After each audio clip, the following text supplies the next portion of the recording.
Swayam Prabha. Digital India. Educated India.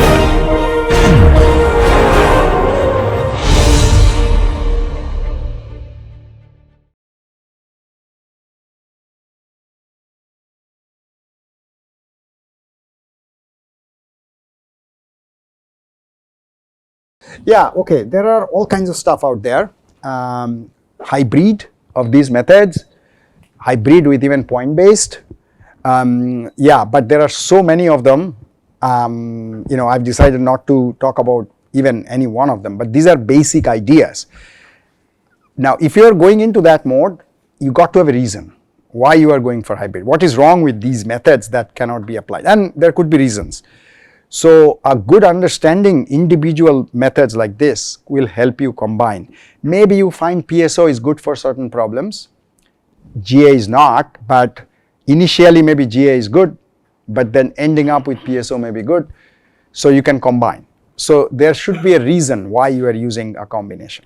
But I agree that there are a lot of stuff like that out there. Okay, but these basic things will help you read some of these papers, and then you try to appreciate or understand why they are doing that way. Any other question? All right, now we're going to switch gear to probably rest of the course we're going to concentrate on multi-objective, because I believe this is more general versions of optimization. A special case is single objective, but most books and papers are done the other way. They do single objective for most of the book chapters, and at the end they talk about multi-objective. Even I have done that, but that is because the tradition is like that, but I'm trying to change it by emphasizing more on multi-objective. You will see what I mean. So I've already introduced you this figure. If you have two conflicting goals, like here you have cost, which is going to give you one kind of solution, very simple, not much fancy. It comes at the expense of another objective, which could be safety, comfort. But if you want to do a good solution for comfort, it may look like this. A lot of extra things that are out there, that's going to make it costly. So that's the kind of trade-off. And in practice, we have full of these kinds of conflicting considerations. You cannot just design it for one, everything. Although I was giving a talk in a Navy shipbuilding, kind of ship manufacturing company.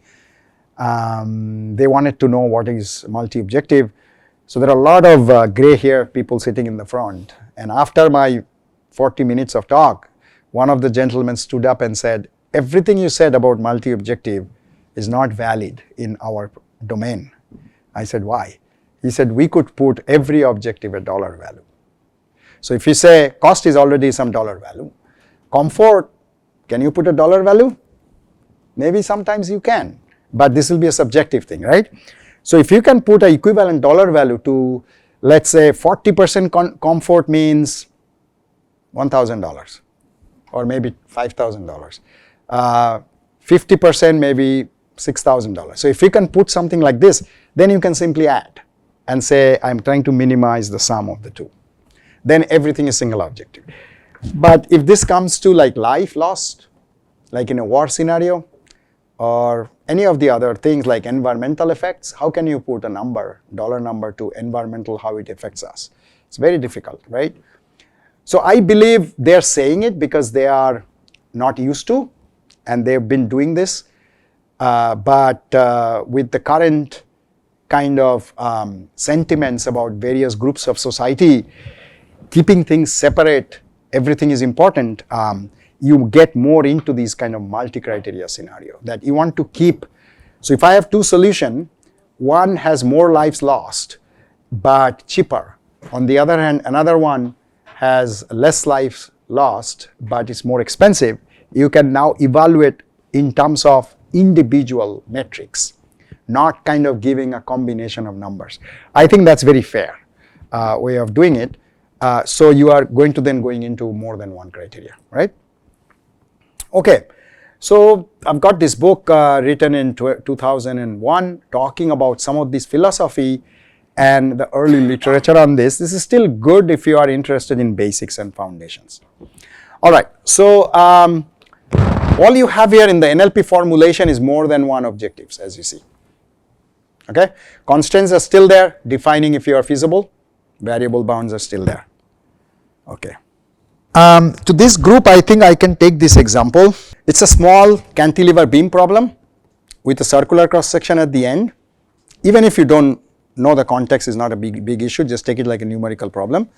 We apply a load here and I'm trying to minimize the weight of this. So this is the weight I want to minimize. There are two variables, d, diameter and the length. Okay. And then the second objective is the deflection here. Because of this application of load, it's going to deflect. I want to minimize the deflection. And that brings in the Young's modulus and the load you are applying and so on and so forth.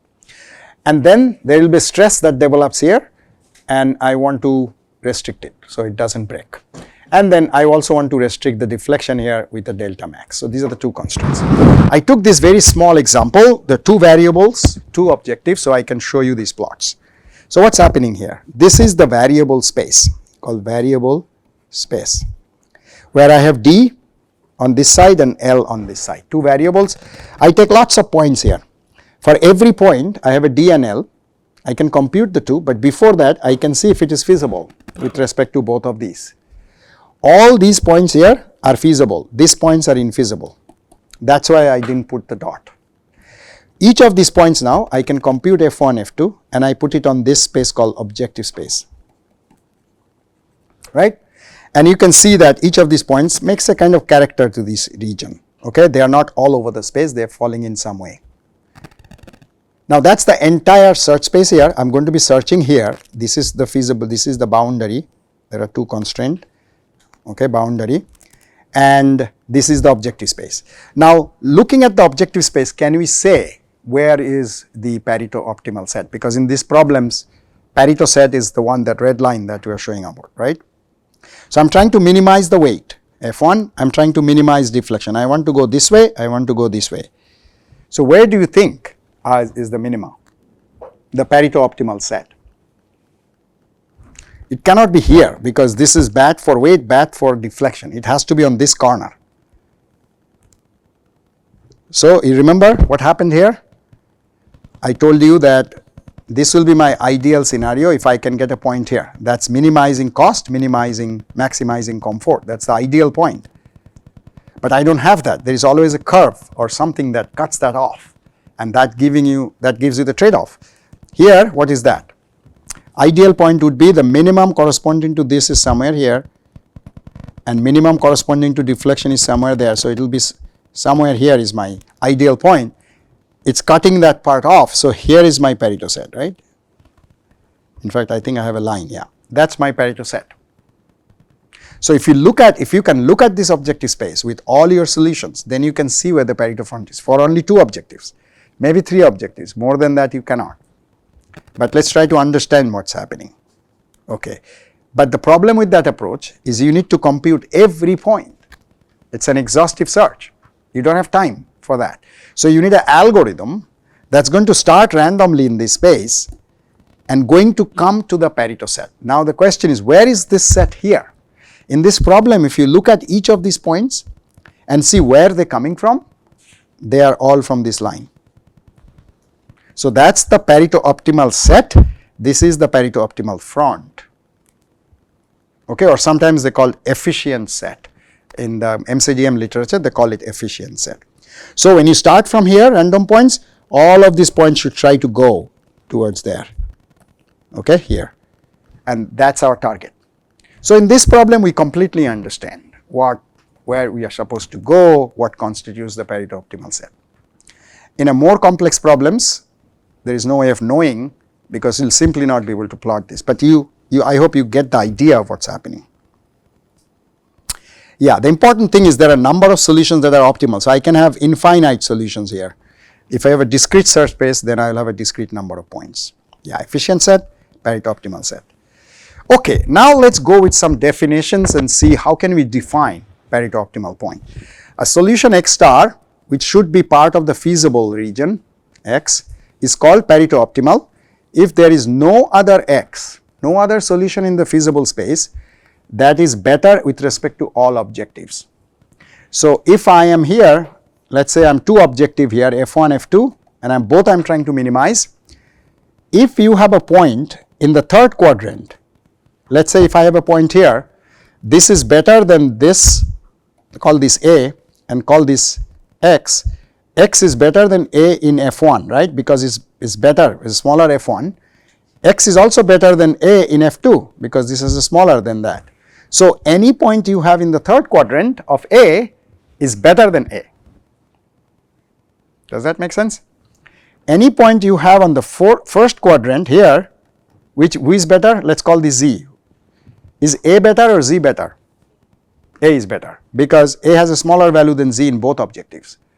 So anything on the first quadrant, A is better. Anything on the third quadrant, that one is better. How about anything on the second quadrant or fourth quadrant? So let's take this point. So this point, call this K, that is better in F1 than A, but worse in F2 than A. Same thing happens here, which means if your point is, for two objective minimization case, if your point is on the second or the fourth quadrant, you are not better than A. In fact, you are equivalent. They are called non-inferior. They are not inferior to each other. They are equivalent. Okay? That's what happens. But this definition clearly says if you are in the third quadrant, then you are better than A. So it says if there does not exist. So let's take this example. Let's take one of these points. Let's draw the third quadrant. Do you have any point of these black dots, because those are only feasible points, right? Do you have any black points on the third quadrant of that point? Call this A. No, right? There is nothing on the third quadrant. That's why A is Pareto-optimal. Let's take a point here. Is there any point in its third quadrant B? Is there or not? Simple yes or no answer. Yes, there are many points, you see here, so many points. Even one point is enough to say B is not Pareto-optimal. You take any other point here, you draw the third quadrant, there is nothing here. So that's why that point is also Pareto-optimal. So you try this trick to any point over here in the F space, you will find that there is at least one point in its third quadrant, and that makes it, again it went away, that makes it not Pareto-optimal. Is that right? Is that clear or not? This is not rocket science, this is simple stuff. Okay, and in 2 dimensions it's very easy to see. Okay, all right. So the set of all Pareto-optimal solutions is called Pareto-optimal set. The set of all objective vectors in the F1, F2 space, they are called efficient set. Okay, let me make it a bit more concrete. So let's say this is my feasible objective space. This have to be always in the objective space before you do all these. So this curved enclosure is constituting all feasible objective vector. Okay, I am deciding whether this point is Pareto-optimal. All I have to do is look into this third quadrant and see, do I have any point? There are lots of points I will have. So this is not Pareto-optimal. If I try A, third quadrant, there is nothing here because all things are here. So nothing here, so this is Pareto-optimal. Yes. How about this point? Is this Pareto-optimal? Simply look at his third quadrant. Is there any point? Where is his third quadrant? Is there any point there? Yeah, there are all of these points. So which means any of them is better than that, so this can't be Pareto-optimal. So no. So Pareto-optimal front starts here and it finishes here at B. And then it starts again at C and it goes all the way until D. This point is not Pareto-optimal. There is lots of points here. This point is Pareto-optimal because there is nothing here. This point is Pareto-optimal because nothing there. This point is not Pareto-optimal because there are lots of points in third quadrant. Clear? So if I give you a shape, can you figure out where the Pareto front is? At least for 2 objectives. Now I can create an algorithm or a definition for any number of objectives. All you have to see is for that point X, and I am checking if A is Pareto-optimal, there should not be any point in this space, right? Okay. There are a lot of ways to figure this out. Let me skip that. a bit more complex here. So let me drilling that. So that's the first definition of Pareto optimality. Second definition is called weakly Pareto optimal. Okay, let's talk about that. Now, if I have this region, let's first think of the Pareto optimal. Pareto optimal goes from here all the way here, and then it starts from here all the way here, right? It ends there. These are Pareto optimal or efficient set in case of objective space. Okay, weakly says a solution X star must be feasible, a set of the feasible set is called weakly Pareto optimal if there is no X in the feasible set such that Fix is less than Fix star for all I. That means if I take a point now here and I go to its third quadrant, there should not be a point, not equality is taken away now. There can be a point on the line here on the axis, but there should not be any point in the interior. On the interior part of the third quadrant, there should not be any point, but there can be a point on the line on the axis. Does that make sense? In the previous one, even a point on the axis is not allowed. If you have, then that point cannot be Pareto optimal. Here it's relaxed a little bit. Since it's relaxed, now you see this point is Pareto optimal, weakly Pareto optimal. Why? Because there are nothing in the interior. There are a few on the axis, but not interior. How about this one? Is this also weakly Pareto optimal? Yeah, there is nothing in the interior, so it's weakly Pareto optimal. So all the previous Pareto optimal are also naturally weakly Pareto optimal, but now there can be more points that are weakly Pareto optimal that are like along the axis, like this one here is weakly Pareto optimal. So weakly will go from here all the way here, starting again here all the way here and going up there. That's the weakly. Weakly kind of takes it little more. So some objective values can be same, but at least in another objective there is a difference, right? So they are called W weak efficient points. They are called weakly efficient points also. Yeah, I'm going to leave the strictly ones. Yeah. Third, we're going to talk about properly Pareto optimal. So let's think of an objective space that is like, these are hypothetical. So we have this as the feasible region. Z is the feasible objective space. Where is the let's talk about, where is the Pareto optimal set or efficient set? I'm minimizing both F1, F2. Let's make it a bit interactive so you also understand. Which one? Z star, which means just this point? No, there will be a Pareto set. So which is that? It has to be one of the boundaries, right? The Pareto set is always the boundary of the objective. So which boundary? Is it this one? Is it this one or is it this one? The curve one, because that, if you take any point here, there is nothing on the third quadrant. So the entire thing is my Pareto optimal or efficient set.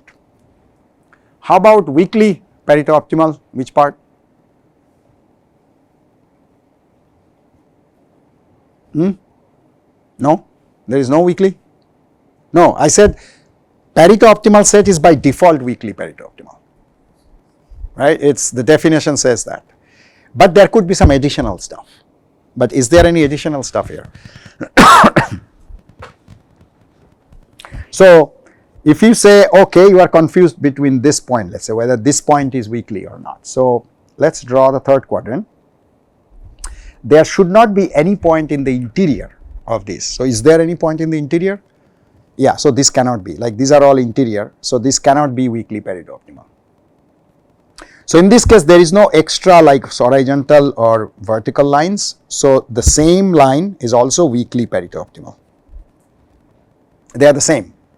Pareto optimal set and the weakly Pareto optimal set are the same. Make sense? Now we are introducing properly Pareto optimal. Let's look at a point here and compare with point this. Call this A and call this B. Okay. What's the difference between A and B in terms of F1? So obviously B is better than A in F1, right? How much better? This little thing, sorry. This little part. Very small difference, advantage. Little better than A in terms of F1. And obviously A is better than B in F2. How much better? A whole lot. this much better. So, B is better than F1 in a tiny amount, but A is better than B in F2 with a large amount. So, are you interested in both, or which one? Do you have any preference for A and B if you are a practical person? Would you like A to implement knowing B exists, or B to implement knowing A exists? Let's be practical. How do you make that decision? How much I am sacrificing versus how much I am gaining. So, let's say I am deciding, what if I choose A and ignore B, how much I am sacrificing? Very little of F1 I am sacrificing, but I will have to give away, I will have to increase my F2 like a large amount. So, if this is like environmental effect, let's say it goes between 0% to 100%, and this one is, let's say, cost. This one is cost, and let's say this goes between $1,000 to $10,000. So, when I am here, let's say this is a $1,200 solution, and this one can be 1,000. This is less, right? So, let's say 1,190. This one can be, let's say, 80% environmental effect, and this is, let's say, 95% environmental effect. Okay? So, if I implement A, I am making environment, let's say I am throwing 85% of pollution. If I choose B, I am throwing 95% of pollution. So, and the gain, so the gain I am going to make from A to B is only $10, and I am sacrificing 10% of pollution. Am I interested in B or am I interested in A? Is that a difficult question? Shall I make these numbers a bit more? So, you see, so all I am saying is, am I interested in a $10 benefit to screw up the environment by 10%? Yes or no? Will you be interested in it or not? No. That is a very practical answer. No. For $10, I would rather pay $10 more and save environment by 10%. Definitely, right? This is the situation here. So, do you like A or B? A. Why B? Because B is that advantage you are taking, $10 advantage you are taking, because B has $10 less, but your environment you are screwing up more. So, you do not like B, right, when you say that you like that trade-off. So, A is what you are going to go. So, that is the practical aspect called properly Pareto optimal, where you are now looking at the trade-off and in saying both are Pareto optimal. Both, if you put the third quadrant, there is nothing on the third quadrant. Both are Pareto optimal, but one is a bit more preferred because of the nature of the trade-off. The nature of this Pareto optimal curve that makes that. But if you take this point versus that point, if you call this A dash B dash, now you sacrifice a whole lot cost to go to B dash, and you sacrifice almost the same amount of environment. So, now it is difficult to decide whether you are going to choose A dash or B dash. That is a question I am not going to ask you, because it is difficult to decide. You need some more criteria, some more your pocket, your budget, lot of things you have to see there. But this is a very easy decision. Here also it is a very easy decision to make. So, they say, because the trade-off is such that being Pareto optimal, I now have preference of certain Pareto optimal versus certain other. So, we say we are going to restrict it, the Pareto optimal set, to in the middle somewhere where the trade-off is good, like this, not like this trade-off or not like that kind of trade-off. These are not good trade-off. Even I can say no, I am not interested. So, how do we define these bounds? There is a parameter that comes in now. It is the trade-off, the gain, the loss versus gain, and you want to restrict it to certain value. Okay? So, once you specify this, is basically dealing with the slope, and wherever this L and 1 over L slope hits the Pareto front, your target becomes that. So, you have algorithms that will not find the entire Pareto set, but only the proper Pareto set. So, this is called the proper, this card, okay.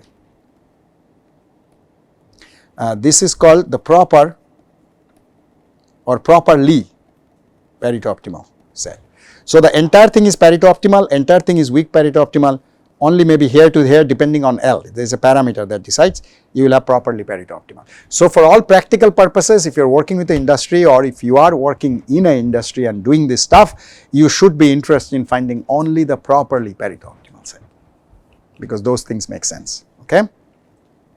Yes. So it basically happens where the slope is L and the other side the slope is 1 over L. And as you realize, this only happens when you have a convex Pareto set, right? This proper Pareto has the meaning. Let me skip that part.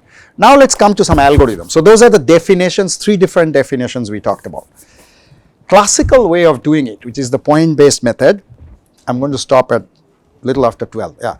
So classical way of doing it is you get the multi-objective problem with multiple objectives, as you see there, with constraints and everything. First thing you do, you scalarize the problem into a single objective problem. One simple way you may be sitting there thinking is, why don't I take weights according to the importance of each objective I have in mind. So the objective F1, I am 30% importance compared to others. This one 20%. Like that, the sum can be 1, the sum of the W's can be 1, and I just do a weighted sum.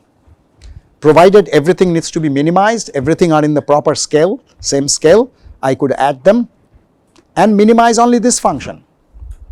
Turns out, yes, you could do. If you minimize this with your favorite single objective optimizer, you will get a single solution, because this one will have a single optimum usually, and that's going to be one of the Pareto optimal point, guaranteed. Okay.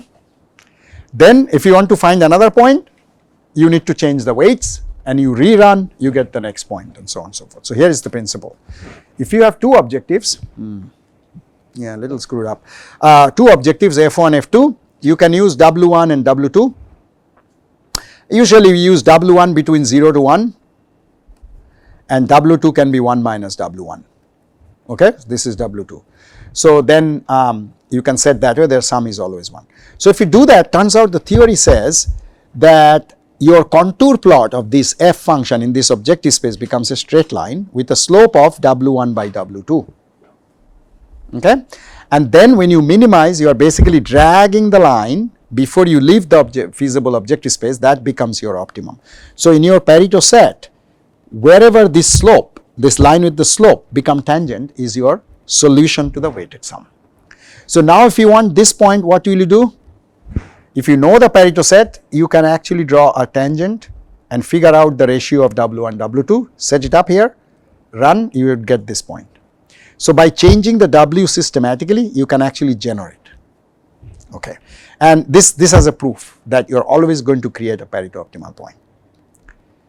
Yeah, there is the proof actually we are talking about, but what this proof doesn't say is coming from here. If it's a convex set, if that set is convex like the way it's shown, bulging out, convex set like this, then only it works. But for non-convex cases, you may not get every point. So what I told you is, if you use a W1, W2, which are all positive, okay, optimize this function, what the result you are going to be getting is always a Pareto optimal point.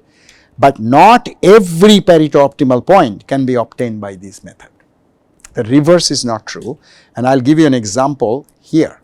If you want to find this point, this is, by the way, is this Pareto optimal? How will you check in 2 dimension? Always the third quadrant. Is there any point in the third quadrant? No, so that's a Pareto optimal point. Okay, so this whole red line is my Pareto optimal set. How can I find this by weighted sum? As we just discussed, you need to have a slope. You need to have W1, W2 where this slope, this line is a tangent at that point. So I can figure out what is W1 and W2 and set my weighted sum, but would that be the result? Because remember what I said, the contour is this line, right? So you are coming down this way. When you minimize, is that the one you are going to converge? No, you see, you can go even further and you have these supporting points. So you will end up at D. With this slope W1, W2, this will not be your final solution. Your optimal solution is going to be D. So you will never get this point by the weighted sum approach. And that's true with any other point you take here. That's not going to be the last one. Okay, it's going to be from C to D, and A to N, here to here to here is what you are going to discover using the weighted sum approach, and this whole gap is going to be there. When you run it, you will see this whole gap there, and you will never know, is there actually a gap? Actually, there is no gap. There are Pareto optimal points, but just as your method did not allow you to find them. There are a lot of funny stories. Once you understand the theory, that why I cannot find this, you know. But there are big shots in our field. I'm not going to name. Early on in their career, they probably understood by now. They came up with an algorithm, and they says all theory is wrong. See, here is the result, and they did weighted sum on this and showed points found here. I was very curious, how did they find it? Because theory says no. I looked at what they have done is they set up a weight like this, okay, this weight, and they run the weighted sum using some standard point based methods.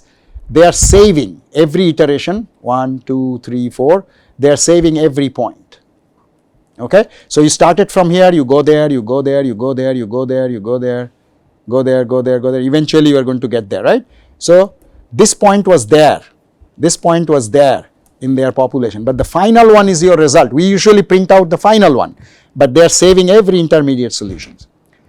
And then they say, do a check that is anyone is dominating the other. Okay, is anyone in his third quadrant or not? If not, all the ones that are in second and fourth quadrant they keep. Obviously, all of them are going to be in their second and third quadrant, fourth quadrant. So they stay and say, see, I can find it. What is the fallacy there? What is wrong with that method? Theory is still right because you are not supposed to get it, but sorry? Yeah, it's about convergence. So they did an algorithm where they picked points from the intermediate part. So I could do that for any problem, like I have to go to the optima, but I'm saving all my intermediate points, and then I'm utilizing it in my favor later on. I'm saying, yeah, let it go somewhere, I don't care, but my goal is something in the intermediate. That's not a purpose of an algorithm. Algorithm is you write something, you start with something, you end up with something, and then you see what you end up with. You don't pick things from intermediate, right? It's defeating the purpose, but saying theory is wrong is not the correct way of doing it, right? So once you understand these things, you will never do anything like that. But there are all kinds of things in the literature, but once you understand, then you know why they are not able to do it. Okay, I will show you a much better way of doing that. But before that, there are a couple of points that are very important in multi-objective optimization. One is the ideal point, which is if this is my objective space, feasible objective space, usually we represent it with capital Z. If you take the best of F1, can you tell me, okay, let me put some label here, A, B, C, D. Okay, so which is best for F1? This is the objective space. Which point out of A, B, C, D is best for F1? A, right? Because there is nothing below this A. So minimum of F1 is this value coming from A. What is the minimum of F2? B, which is over there. So if I take this F1 minimum and F2 minimum and put them together, I get a vector. So this Z star is basically F1 minimum, comma, F2 minimum. It's a vector I have created. If you have 5 objectives, just take individually optimize every one of them, put them together, concatenate them. That's my point in the M objective space, and I've got the ideal point, which is known as Z star. Ideal point is never achievable, because if it is, then it's not a conflicting objective scenario, right? Okay, so that's very easy to find. There is another point called nadir point. What that point is the worst corresponding to the Pareto optimal set, not the worst corresponding to the objective space. Let's talk about that first. If I take the worst of F1, that is maximum of F1, where do I get? This point, right? And then worst of F2 is this point, highest of F2. If I put them together, I get the point D. That's not nadir point.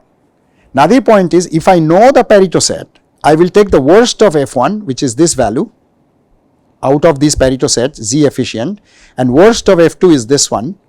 I put them together and I get this point. That is called the nadir point. So you see the catch 22 here.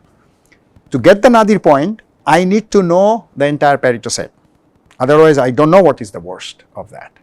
And the reason for knowing nadir point is to find the Pareto set. So that's the chicken and egg kind of problem. So how is the nadir point helpful to find the Pareto set? To normalize, okay, the ideal and nadir point. This could be cost, like I said, $10,000. This could be efficiency like 100% maximum, right?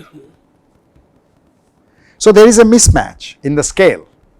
If I compute any distance between 2 points here, it's basically this one is dominating. So somehow I need to normalize the objectives.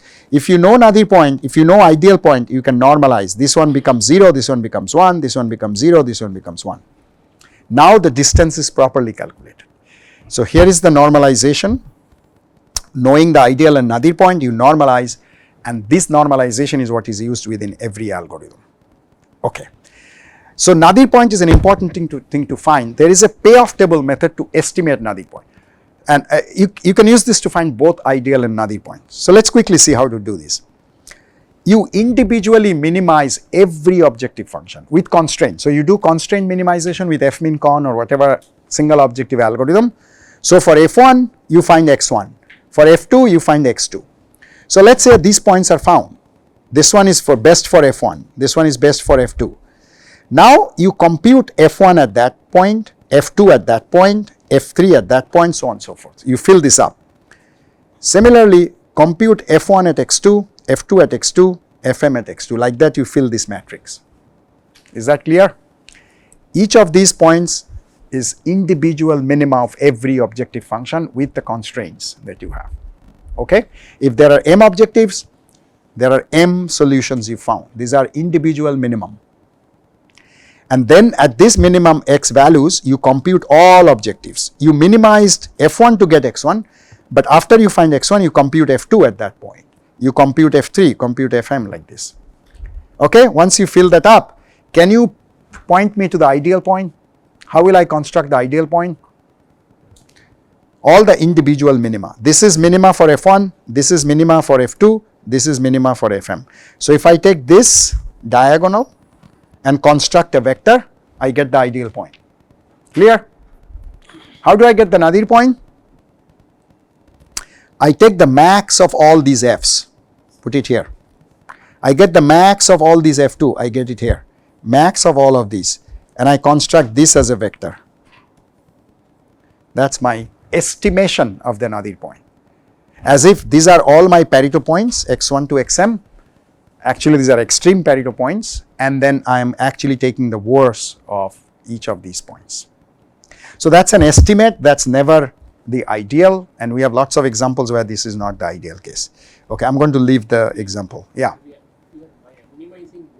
Minimizing, yeah, all are minimizing. All objectives minimization here. So if you have to, if there are some objectives maximization, you have to do minimization. So if you are doing maximization of f1, or let's say fi(x), that is equivalent to minimization of minus fi(x). So if you put a minus sign, and I can show you simply, if you have to maximize this function over x, this is your fi(x), you do a minus of fi is going to be this function. So maximum happens here, that same happens for the minima of this function. So if you minimize minus fx, you will get this point, same as maximizing the original function. So convert maximization problem to minimization problem by multiplying the objective into -1 and then doing this process. Yeah, that's a good point. Any other question? Okay. All right. This is the other method I was talking about that doesn't care whether you have convexity, non-convexity in your Pareto set. This is called epsilon constraint method, where your scalarization is a slightly different way. You pick one of the objectives, f1, f2, f3 to be minimized, and rest all objective you put under a constraint. So for example, I can say minimize f2 subject to f1, which I didn't use here, should be less than equal to epsilon 1. So let's look at that problem. And then you have the other constraints. They have to be, all the constraints have to be there. So here is my feasible z. Now I come and put a constraint on f1 saying f1 should be less than epsilon 1, which means only this part is feasible now because I have added this constraint. Now I am minimizing f2. So what value I am going to get?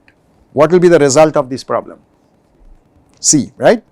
Because this is the feasible region, I am minimizing for F2, I will get this, which was difficult to find using weighted sum.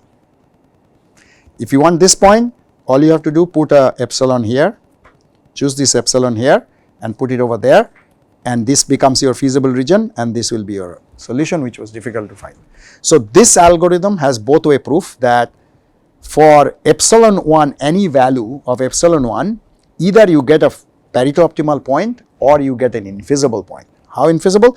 If I put my epsilon here and I am saying less than this is feasible, there is no feasible space. So you will never get any feasible solution. If you put your epsilon here, what happens then?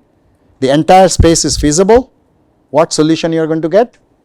D, when you minimize F. Whether it's here or here or here, you always get D. But if you fall in this between ideal and nadir point, you see how ideal and nadir point are important now. If you put your epsilon here, anywhere, then you get one of the Pareto points. Okay? So knowing some idea about ideal and nadir point helps you choose where to put your epsilon. Okay. And this also has a proof that any Pareto optimal point can be found by this method, which was not guaranteed by the weighted sum approach. So if I have to pick one of the two methods, weighted sum versus this, I would choose this. This one adds a constraint, and many people in optimization don't like constraint because that's difficult to handle, right? But if you use GA, we talked about the penalty parameterless approach today. Okay, these are all the proofs, I'm not going into the details. And this problem, if you use weighted sum, this is what you get, you see, here and few points here. You don't get anything in the non-convex part, but if you use epsilon constant, you can get everything. Okay, let me skip some of these. There are other methods like Chebyshev method and all that. It's too much about different techniques of finding them. Just to say that value function is also used quite a lot. Value function is, you have two objectives, cost, let's say, versus environment, but you say you have in your mind, you have a combination of the two. Some combination, let's say cost over environmental effect versus divided by cost. You think that per unit cost, how much environmental effect you have. That's something is important to you. Although you want to have two objectives, but this is really what you are trying to. So that becomes your value function, U. And then you can simply optimize this as a single objective. But then you got to be absolutely sure that this is what you want. See, what happens in practice is not one designer or user is making decisions on these things. There are several persons in a group. Maybe your boss will ultimately have the power to say, what you think as a utility may not be what your boss thinks as the utility. And that's where the problem comes in arriving at a good one. So the best strategy is find a set of points and then sit with every decision maker and decide, come up with a compromise solution, because now you have solutions. And that's exactly what the automakers have done, right? When you go to the showroom, you see all of these cars, and you being the decision maker with your family members, you go and make a combine, or your friends combine decision of what you want to choose. Let me skip all that. This is an important one, achievement scalarization function. Okay. So what's happening here is this is another way to scalarize. So we are still on the point-based approach. We're still not evolutionary method yet, but this is a very important one. So in this, if this is my Z, where is my Pareto set? It starts here, where the slope is 90 degrees, and then you come all the way. Because these are any of these point, third quadrant, there is no point, and up to here. This is my entire Pareto set, or sometimes we call it Z efficient. Okay.